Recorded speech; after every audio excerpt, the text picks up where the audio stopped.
जय माता दी दोस्तों। ओम नमः शिवाय।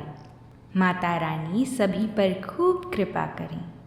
आज नवरात्रि का 7वां दिन है और आज हम सभी दुर्गा सप्तशती के आगे के अध्याय सुनेंगे।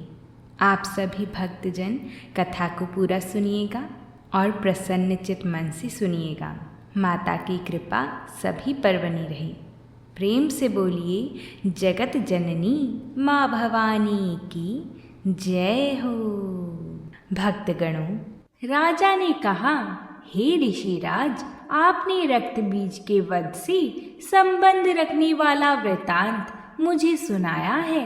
अब मैं रक्त बीज के मरने के पश्चात क्रोध में भरे हुए शुंभ और निशुंभ ने जो कर्म किए वह सुनना चाहता हूँ। महर्षि मेधा ने कहा, रक्त बीज के मारे जाने पर शुंभ और निशुंभ को बड़ा क्रोध आया और अपनी बहुत बड़ी सेना का इस प्रकार सर्वनाश होते देखकर निशुंभ देवी पर आक्रमण करने के लिए दौड़ा।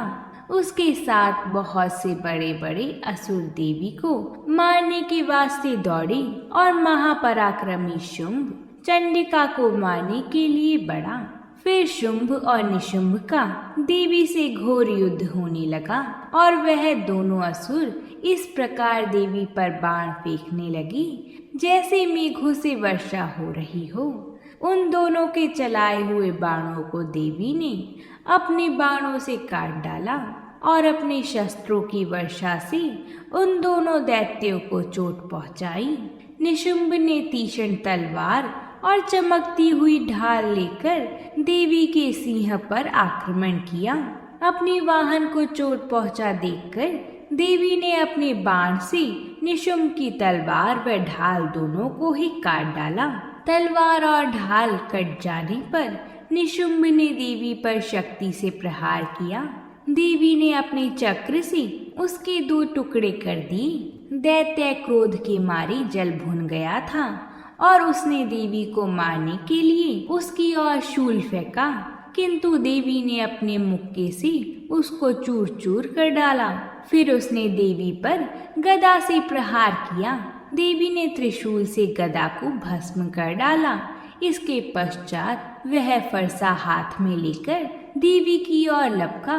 देवी ने अपने तीखे बाणों से उसे धरती पर सुला दिया। अपने पराक्रमी भाई निशुंभ के इस प्रकार से मरने पर शुंभ क्रोध में भरकर देवी को मारने के लिए दौड़ा। वह रथ में बैठा हुआ उत्तम आयुधों से सुशोभित अपनी 8 बड़ी बड़ी भुजाओं से सारे आकाश को ढके हुए था। शुंभ को आते देखकर देवी ने अपना शंख बजाया और धनुष की टंकार को भी अत्यंत दुस्साह शब्द किया। साथ ही अपने घंटे के शब्द से, जो कि संपूर्ण दैत्य सेना की तेज को नष्ट करने वाला था, संपूर्ण दिशाओं में व्याप्त कर दिया। इसके पश्चात देवी के सिंह ने भी अपनी दहाड़ से, जिसे सुन बड़े बड़े बलवानों का मद चूर चूर हो जाता है, आकाश, पृथ्वी और 10 दिशाओं को पूरित कर दिया। फिर आकाश में उछलकर काली ने अपने दांतों तथा हाथों को पृथ्वी पर पटका। ऐसा शब्द हुआ जिससे कि उससे पहले के सारे शब्द शांत हो गए। इसके पश्चात शिवदूती ने असुरों के लिए भय उत्पन्न करने वाला अट्टहास किया, जिसे सुनकर दैत्य थर्रा उठे और शुंभ को बड़ा क्रोध हुआ। फिर माता अंबिका ने उसे कहा, अरे दुष्ट, खड़ा रहे, खड़ा रहे। ऐसा कहा तो आकाश से सभी देवता जय हो बोल उठे। शुंभ ने वहां आकर ज्वालाओं से युक्त एक अत्यंत भयंकर शक्ति छोड़ी, जिसे आते देखकर देवी ने अपनी मोहल्का नामक शक्ति से काट डाला। हे राजन, फिर शुंभ के सिंहनाद से तीनों लोक व्याप्त हो गए और उसकी प्रतिध्वनि से ऐसा घोर शब्द हुआ जिससे इससे पहले के सब शब्दों को जीत लिया। शुंभ के छोड़े बाणों को देवी ने और देवी के छोड़े बाणों को शुंभ ने अपने बाणों से काटकर सैकड़ों और हजारों टुकड़ों में परिवर्तित कर दिया। इसके पश्चात जब चंडिका ने क्रोध में भरकर शुंभ को त्रिशूल से मारा तो वह मूर्छित होकर पृथ्वी पर गिर पड़ा। जब उसकी मूर्छा टूटी तो वह धनुष लेकर आया और अपने बाणों से उसने देवी काली माता को तथा सिंह को घायल कर दिया। फिर उस राक्षस ने 10,000 भुजाएं धारण करके चक्र आदि आयुधों से देवी को आच्छादित कर दिया। तब भगवती दुर्गा जी ने कुपित होकर अपने बाणों से उन चक्रों तथा बाणों को काट डाला। यह देखकर निशुंभ हाथ में गदा लेकर माता चंडिका को मारने के लिए दौड़ा। उसके आते ही देवी ने तीक्ष्ण धार वाले खड्ग से उसकी गदा को काट डाला। उसने फिर त्रिशूल हाथ में लिया। देवताओं को दुखी करने वाले निशुंभ त्रिशूल हाथ में लिए हुए आता देखकर माता चंडिका ने अपने शूल से उसकी छाती पर प्रहार किया और उसकी छाती को चीर डाला। शूल विदीर्ण हो जाने पर उसकी छाती में से एक उस जैसा ही महापराक्रमी दैत्य ठहर जा कहता हुआ निकला। उसको देखकर देवी ने बड़े जोर से ठहाका लगाया। अभी वह निकलने भी न पाया था कि उसका सिर अपनी तलवार से काट डाला। सिर के कटने के साथ ही वह पृथ्वी पर गिर पड़ा। तदंतर सिंह दहाड़ कर असुरों का भक्षण करने लगा और माता काली शिवदूती भी राक्षसों का रक्त पीने लगी। कौमारी की शक्ति से कितने ही महादैत्य नष्ट हो गए। ब्रह्मा जी के कमंडल के जल से कितने ही असुर समाप्त हो गए। कई दैत्य महेश्वरी के त्रिशूल से विदीर्ण होकर पृथ्वी पर गिर पड़े और वराही के प्रहारों से छिन्न भिन्न होकर धराशायी हो गए। वैष्णवी ने भी अपने चक्र से बड़े बड़े महापराक्रमियों का कचुम्बर निकालकर उन्हें यमलोक भेज दिया और इंद्री से कितने ही महाबली राक्षस टुकड़े टुकड़े हो गए। कई दैत्य मारे गए, कई भाग गए। कितने ही माता काली शिवदूती और सिंह ने भक्षण कर लिया। प्रिय भक्तगणों, अगर आपने यहाँ तक कथा सुन ली है तो आगे सुनने के लिए एक लाइक ज़रूर कर दें। आपके एक लाइक करने से हमारा हौसला बढ़ेगा और आपको आने वाले समय में और भी कथाएं सुनने को मिलेंगी। महर्षि मेधा ने कहा, हे राजन, अपने प्यारे भाई को मरा हुआ तथा सेना को नष्ट हुई देखकर क्रोध में भरकर दैत्यराज शुंभ कहने लगा, हे दुष्ट दुर्गे, तू अहंकार से गर्व मत कर, क्योंकि तू दूसरों के बल पर लड़ रही है।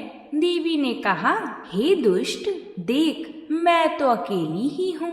इस संसार में मेरे सिवा दूसरा कौन है? यह सब मेरी शक्तियाँ हैं। देख, यह सब की सब मुझ में प्रविष्ट हो रही हैं। इसके पश्चात ब्राह्मणी आदि सब देवियां उस देवी के शरीर में लीन हो गईं और देवी अकेली रह गई। तब देवी ने कहा, मैं अपनी ईश्वरीय शक्ति से अनेक रूपों में यहाँ उपस्थित हुई थी। उन सब रूपों को मैंने समेट लिया है। अब अकेली ही यहाँ खड़ी हूँ। तुम भी यहीं ठहरो। महर्षि मेधा ने कहा। तब देवताओं तथा असुरों के देखते देखते देवी दैत्यराज ने भी भयंकर अस्त्रों का प्रहार आरंभ कर दिया। देवी के छोड़े हुए सैकड़ों अस्त्रों को दैत्य ने अपने अस्त्रों द्वारा काट डाला था। इसी प्रकार शुंभ ने जो अस्त्र छोड़े उनको देवी ने अपनी भयंकर हुंकार के द्वारा ही काट डाला। दैत्य ने जब सैकड़ों बाण छोड़कर देवी को ढक दिया तो क्रोध में भरकर देवी ने अपने बाणों से उसका धनुष नष्ट कर डाला। धनुष कट जाने पर दैत्येंद्र ने शक्ति चलाई, लेकिन देवी ने उसे भी काट कर फेंक दिया। फिर दैत्येंद्र चमकती हुई ढाल लेकर देवी की ओर दौड़ा, किंतु जब वह देवी के समीप पहुंचा तो देवी ने अपने तीक्ष्ण बाणों से उसकी चमकने वाली ढाल को भी काट डाला। फिर दैत्येंद्र का घोड़ा मर गया, रथ टूट गया, सारथी मारा गया। तब वह भयंकर मुद्रा लेकर देवी पर आक्रमण करने के लिए चला, किंतु देवी ने अपने तीक्ष्ण बाणों से उसके मृदर को भी काट दिया। इस प्रकार दैत्य ने क्रोध में भरकर देवी की छाती में बड़े जोर से एक मुक्का मारा। दैत्य ने जब देवी को मुक्का मारा तो देवी ने भी उसकी छाती में जोर से एक थप्पड़ मारा। थप्पड़ खाके पहले तो दैत्य पृथ्वी पर गिर पड़ा, किंतु तुरंत ही वह उठा और खड़ा हुआ। फिर वह देवी को पकड़कर आकाश की ओर उछला और वहां जाकर दोनों में युद्ध होने लगा। वह युद्ध ऋषियों और देवताओं को आश्चर्य में डालने वाला था। देवी आकाश में दैत्य के साथ बहुत देर तक युद्ध करती रही। फिर देवी ने उसे आकाश में घुमाकर पृथ्वी पर गिरा दिया। दुष्ट आत्मा दैत्य पुनः उठकर देवी को मारने के लिए दौड़ा। तब उसको अपनी ओर आता हुआ देखकर देवी ने उसकी छाती विदीर्ण करके उसको पृथ्वी पर पटक दिया।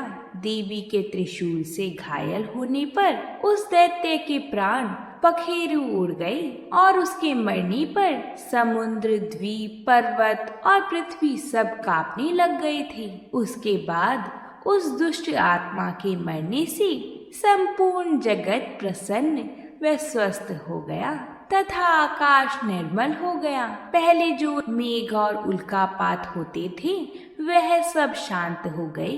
उसके मारे जाने पर नदियां अपने ठीक मार्ग से बहने लगीं। संपूर्ण देवताओं का हृदय हर्ष से भर गया और गंधर्वियां सुंदर गान गाने लगी, गंधर्व बाजे बजाने लगे और अप्सराएं नाचने लगी। पवित्र वायु बहने लगी, सूर्य की कांति स्वच्छ हो गई। यज्ञशालाओं की बुझी हुई अग्नि अपने आप ही प्रज्वलित हो उठी तथा चारों दिशाओं में शांति फैल गई। इसी प्रकार श्री मार्कंडेय पुराण में सावर्णिक मनवंतर की कथा के अंतर्गत देवी महात्म्य में शुंभवध नामक 10वां अध्याय पूरा हुआ। तो बोलिए जयकारा महामाईदा, बोले सांची दरबार की जय। अब हम 11वां अध्याय प्रारंभ करते हैं। महर्षि मेधा कहते हैं, दैत्य के मारे जाने पर इंद्र आदि देवता अग्नि को आगे करके कात्यायनी देवी की स्तुति करने लगे। उस समय अभीष्ट की प्राप्ति के कारण उनके मुख खिले हुए थे। देवताओं ने कहा, हे शरणागतों के दुख दूर करने वाली देवी, तुम प्रसन्न हो। हे संपूर्ण जगत की माता, तुम प्रसन्न हो। हे विंध्येश्वरी, तुम विश्व की रक्षा करो, क्योंकि तुम इस चर और अचर की ईश्वरी हो। हे देवी, संपूर्ण जगत की आधार रूप हो, क्योंकि तुम पृथ्वी के रूप में भी स्थित हो और अत्यंत पराक्रम वाली देवी हो। तुम विष्णु की शक्ति हो और विश्व की बीज परम माया हो और तुमने ही इस संपूर्ण जगत को मोहित कर रखा है। तुम्हारी प्रसन्न होने पर ही यह पृथ्वी मोक्ष को प्राप्त होती है। हे देवी, संपूर्ण विद्याएं तुम्हारे ही भिन्न भिन्न स्वरूप हैं। इस जगत में जितनी स्त्री हैं वह सब तुम्हारी ही मूर्तियां हैं। एकमात्र तुमने ही इस जगत को व्याप्त कर रखा है। तुम्हारी स्तुति किस प्रकार हो सकती है, क्योंकि तुम परम बुद्धि रूप हो और संपूर्ण प्राणी रूप स्वर्ग और मुक्ति देने वाली हो। अंतः इसी रूप में तुम्हारी स्तुति की गई है। तुम्हारी स्तुति के लिए इससे बढ़कर और क्या युक्तियां हो सकती हैं। संपूर्ण जनों के हृदय में बुद्धि रूप होकर निवास करने वाली, स्वर्ग तथा मोक्ष प्रदान करने वाली, हे नारायणी देवी, तुमको नमस्कार है। कला काष्ठा आदि रूप से अवस्थाओं को परिवर्तन की ओर ले जाने वाली तथा प्राणियों का अंत करने वाली नारायणी, तुमको नमस्कार है। हे नारायणी, संपूर्ण मंगलों के मंगल रूप वाली, ही संपूर्ण प्रयोजनों को सिद्ध करने वाली, हे शरणागत वत्सला, 3 नेत्रों वाली गौरी, तुमको नमस्कार है। सृष्टि स्थिति तथा संहारक की शक्ति भूता, सनातनी देवी गुणों का आधार तथा सर्व सुखमयी नारायणी, तुमको नमस्कार है। हे शरण में आए हुए शरणागतों की, दीन दुखियों की रक्षा में तत्पर, संपूर्ण पीड़ाओं को हरने वाली, हे नारायणी, तुमको नमस्कार है। हे नारायणी, तुमको नमस्कार है। तुम ब्राह्मणी का रूप धारण करके हंसों से जुते हुए विमान पर बैठती हो तथा कुछ से अभिमंत्रित जल छिड़काती रहती हो। तुम्हें नमस्कार है। महेश्वरी रूप से त्रिशूल, चंद्रमा और सर्पों को धारण करने वाली, हे महावृषभ वाहन वाली नारायणी, तुम्हें नमस्कार है। मोरों तथा मुकुटों से घिरे रहने वाली, महाशक्ति को धारण करने वाली, हे कौमारी रूप धारिणी, निष्पाप नारायणी, तुम्हें नमस्कार है। हे शंख चक्र गदा फर श्रृंगार धनुष रूप आयुधों को धारण करने वाली, वैष्णवी शक्ति रूपा नारायणी, तुम हम पर प्रसन्न हो, तुम्हें नमस्कार है। हे दांतों पर पृथ्वी धारण करने वाली, वराह रूपिणी कल्याणमयी नारायणी, तुम्हें नमस्कार है। हे उग्र नरसिंह रूप से दैत्यों को मारने वाली, त्रिभुवन की रक्षा में संलग्न रहने वाली नारायणी, तुम्हें नमस्कार है। हे मस्तक पर किरीट और हाथ में महावज्र धारण करने वाली, सहस्त्र नेत्रों के कारण उज्जवल, वृत्रासुर के प्राण हरने वाली इंद्री शक्ति, हे नारायणी, तुम्हें नमस्कार है। हे शिवदूती स्वरूप से दैत्यों के महामद को नष्ट करने वाली, हे घोर रूप वाली, हे महाशब्द वाली, हे नारायणी, तुम्हें नमस्कार है। दाढ़ों के कारण विकराल मुख वाली, मुंडमाला से विभूषित मुंड मर्दनी चामुंडा स्वरूपा नारायणी, तुम्हें नमस्कार है। हे लक्ष्मी, लज्जा, महाविदा, शारदा, पुष्टि, स्वधा, ध्रुवा, महारात्रि तथा महाविद्या रूपा नारायणी, तुमको नमस्कार है। हे मेधा सरस्वती, ऐश्वर्य रूपिणी पार्वती, महाकाली, नियंता तथा ईश्वर रूपिणी नारायणी, तुम्हें नमस्कार है। सर्वेश्वरी, सर्वशक्ति युक्त देवी, हमारी भय से रक्षा करो, तुम्हें नमस्कार है। हे कात्यायनी, तीनों नेत्रों से विभूषित यह तेरा सौम्य मुख सब तरह के डरों से हमारी रक्षा करे, तुम्हें नमस्कार है। हे भद्रकाली माँ, ज्वालाओं के समान भयंकर, अति उग्र और संपूर्ण असुरों को नष्ट करने वाला तुम्हारा त्रिशूल हमें भय से बचावे, तुमको नमस्कार है। हे देवी, जो अपने शब्द से इस जगत को पूरित करके दैत्यों के तेज को नष्ट करता है, वह आपका घंटा इस प्रकार हमारी रक्षा करे जैसे कि माता अपने पुत्र की रक्षा करती है। हे माँ चंडिके, असुरों के रक्त और चर्बी से चर्चित जो आपकी तलवार है, वह हमारा मंगल करे, हम तुमको नमस्कार करते हैं। हे देवी, तुम जब प्रसन्न होती हो तो संपूर्ण रोगों को नष्ट कर देती हो, और जब रुष्ट हो जाती हो तो संपूर्ण वंचित कामनाओं को नष्ट कर देती हो, और जो मनुष्य तुम्हारी शरण में जाते हैं उन पर कभी विपत्ति नहीं आती, बल्कि तुम्हारी शरण गए हुए मनुष्य दूसरों को आश्रय देने योग्य हो जाते हैं। हे अनेक रूपों से बहुत प्रकार की मूर्तियों को धारण करके इन धर्मद्रोही असुरों का तुमने संहार किया है, वह तुम्हारे सिवा कौन कर सकता था।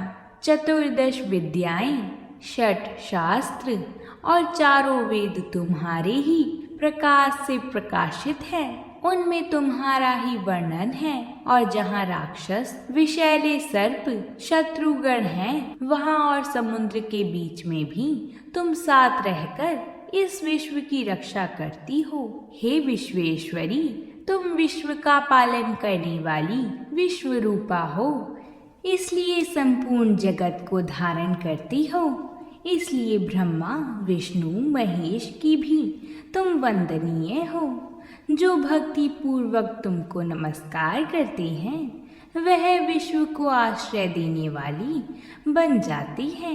हे देवी माँ, तुम प्रसन्न हो और असुरों को मारकर जिस प्रकार हमारी रक्षा की है, ऐसे ही हमारे शत्रुओं से सदा हमारी रक्षा करती रहो। संपूर्ण जगत के पाप नष्ट कर दो और पापों तथा उनके फल स्वरूप होने वाली महामारी आदि बड़े बड़े उपद्रवों को शीघ्र ही दूर कर दो। विश्व की पीड़ा को हरने वाली देवी माँ, शरण में पड़े हुओं पर प्रसन्न हो। त्रिलोक निवासियों की पूजनीय परमेश्वरी, हम लोगों को वरदान दो। देवी ने कहा, हे देवताओं, मैं तुमको वर देने को तैयार हूँ। आपकी जैसी इच्छा हो वैसा वर मांग लो, मैं तुमको दूंगी। देवताओं ने कहा, हे सर्वेश्वरी, त्रिलोकी के निवासियों की समस्त पीड़ाओं को तुम इसी प्रकार हरती रहो और हमारे शत्रुओं को इसी प्रकार नष्ट करती रहो। देवी ने कहा, वैवस्वत मनवंतर के 28वें युग में 2 और महासुर शुंभ और निशुंभ उत्पन्न होंगे। उस समय मैं नंद गोप के घर से यशोदा के गर्भ से उत्पन्न होकर विंध्याचल पर्वत पर शुंभ और निशुंभ का संहार करूंगी। फिर अत्यंत भयंकर रूप से पृथ्वी पर अवतीर्ण होकर मैं वैप्रचित नामक दानवों का नाश करूंगी। उन भयंकर महासुरों को भक्षण करते समय मेरे दांत अनार पुष्प के समान लाल हो जाएंगे। इसके पश्चात स्वर्ग में देवता और पृथ्वी पर मनुष्य मेरी स्तुति करते हुए मुझे रक्त दंतिका कहेंगे। फिर जब 100 वर्षों तक वर्षा ना होगी तो मैं ऋषियों की स्तुति करने पर आयोनिज नाम से प्रकट होंगी और अपने 100 नेत्रों से ऋषियों की ओर देखूंगी। अंतः मनुष्य शताक्षी नाम से मेरा कीर्तन करेंगी। इसी समय मैं अपने शरीर से उत्पन्न हुए प्राणों की रक्षा करने वाली शाकों द्वारा सब प्राणियों का पालन करूंगी और तब इस पृथ्वी पर शाकुंभरी के नाम से विख्यात होंगी। और इसी अवतार में मैं दुर्ग नामक महाअसुर का वध करूंगी और इससे मैं दुर्गा देवी के नाम से प्रसिद्ध होंगी।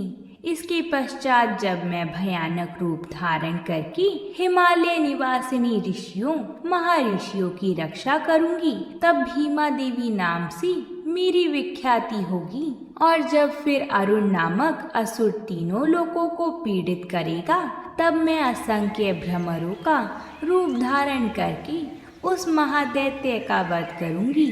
तब स्वर्ग में देवता और मृत्युलोक में मनुष्य मेरी स्तुति करते हुए मुझे भ्रामरी नाम से पुकारेंगे। इस प्रकार जब जब पृथ्वी राक्षसों से पीड़ित होगी, तब तब मैं अवतरित होकर शत्रुओं का नाश करूंगी। तो इस प्रकार हमारा दुर्गा सप्तशती का 9वां, 10वां और 11वां अध्याय पूरा होता है। अब हम सभी भक्तजन कल दुर्गा सप्तशती का 12वां और 13वां अध्याय सुन के दुर्गा सप्तशती को पूरा करेंगे, जिससे दुर्गा सप्तशती के पाठ के सुनने का पूर्ण फल प्राप्त हो सके। मैं आशा करती हूँ कि आप सभी को यह कथा पसंद आई होगी और आपने इसको पूरा सुना होगा। आप वीडियो को लाइक कर सकते हैं और आप हमें कमेंट करके बता सकते हैं कि आप सभी को हमारी कथाएं कैसी लगती हैं। और अगर आप हमारे चैनल पर नए आए हैं तो हमारे चैनल को ज़रूर सब्सक्राइब कर लें। हम आप सभी के लिए ऐसी ही कथाएं लाते रहते हैं। अब हम आपसे कल मिलेंगे एक नई कथा के साथ। तब तक के लिए प्रेम से बोलिए जय माता दी।